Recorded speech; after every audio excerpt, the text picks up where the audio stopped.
สบายดีเนาะมื้อนี้ดนแล้วบ่ได้พอกันเนาะมาอัปเดตเด้อเพราะว่าเวียกงานหลายช่วงนี้เนาะหากับปิดหน้าย่างไปบ่ค่อยได้อัดคลิปมื้อนี้ก็มีโอกาสเนาะลกมันว่าสิขายดิบเลยพี่น้อง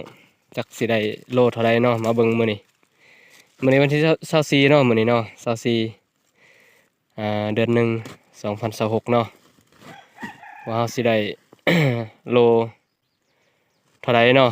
โลกี่บาทถือไทยเขาว่าเนาะสิได้จักบาทเงินกีบเฮาก็สิได้อยู่บ่โลละพันปลายมาเบิ่งเนาะ